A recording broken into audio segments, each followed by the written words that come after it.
Welcome everybody to another edition of the Hurry Up. I'm your host of Don Juan Sports, Adam. Sorry we've been a little late to this party, so to speak. There's been a lot of things that's been going on, holidays, family. So we couldn't really do an episode of the Hurry Up. But guess what? We're back for one last episode of 2011. Let's recap the last week. Last week, a lot of things happened. First off, the New York Giants and the New York Jets squared off for a battle of New York. All the games happened on Christmas Eve, but this game was the one that everybody in this area was watching.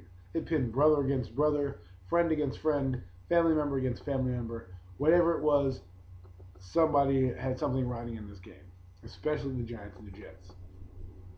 Leading up to the game, there was a lot of build-up, a lot of talk. Giants just came off a terrible loss to the Redskins.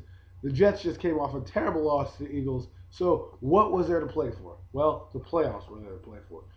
Loser goes home. Winner stays in the hunt for their playoff lives.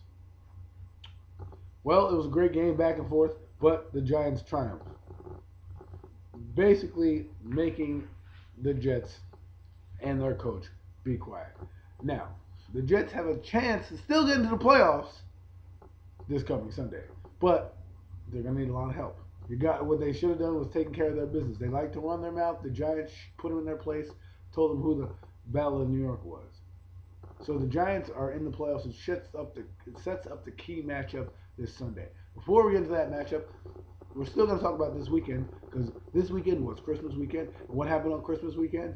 Why? The NBA happened. That's what. If you're an NBA fan, you look forward to Christmas Day as one of the best days of the year because you start to really get the ball rolling with the NBA season. Well, this year, the NBA season started on Christmas Day. So that made it for a more intriguing matchup all around because not only did you have 5 games that were fantastic, the ratings were up because everybody who wanted basketball and lived basketball last year wanted basketball this year. So it became fantastic TV to watch. And normally, in a normal NBA season without a lockout or a strike or anything like that, you'd already be about 20 or so games into your season. So you'd already have a little bit of NBA under your belt looking forward to the marquee matchup. With this not happening, this allows you to open presents and watch the NBA at the same time. The New York Knickerbockers beating the Celtics without Paul Pierce. OK City winning. Lob City having a great show. So it's a lot of marquee matchups to open the year. Now, we're only about not even 10 games in, and people are starting to panic. The one thing I will tell you, though, in this NBA shortened season is you can't start slow. You gotta keep your head above water more this season than last season if you're on the cusp team.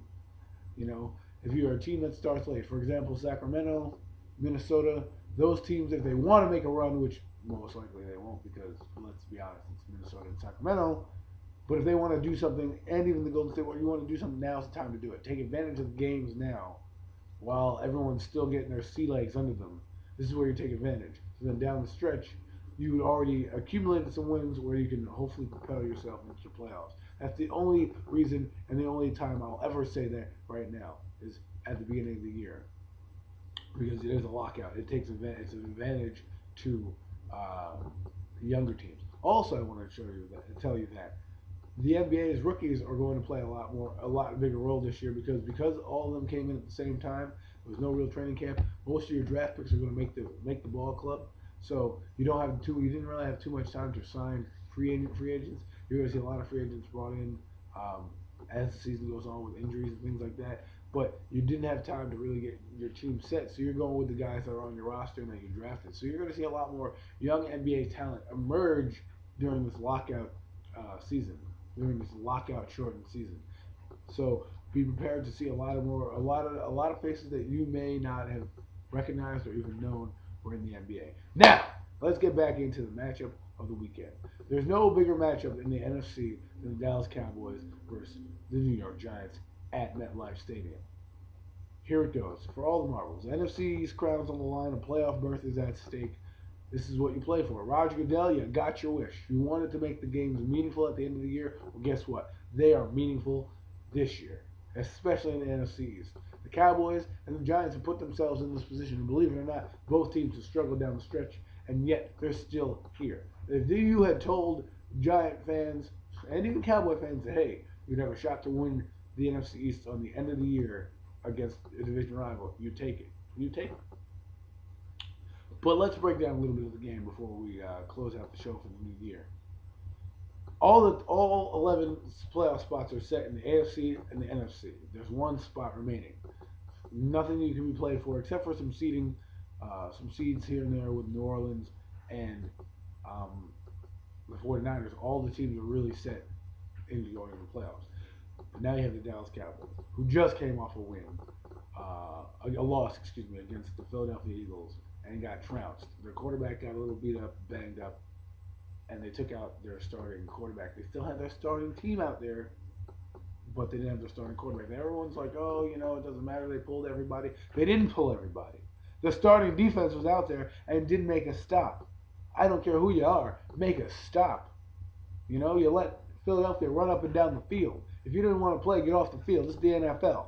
Jerry Jones may have cost himself a wild card spot.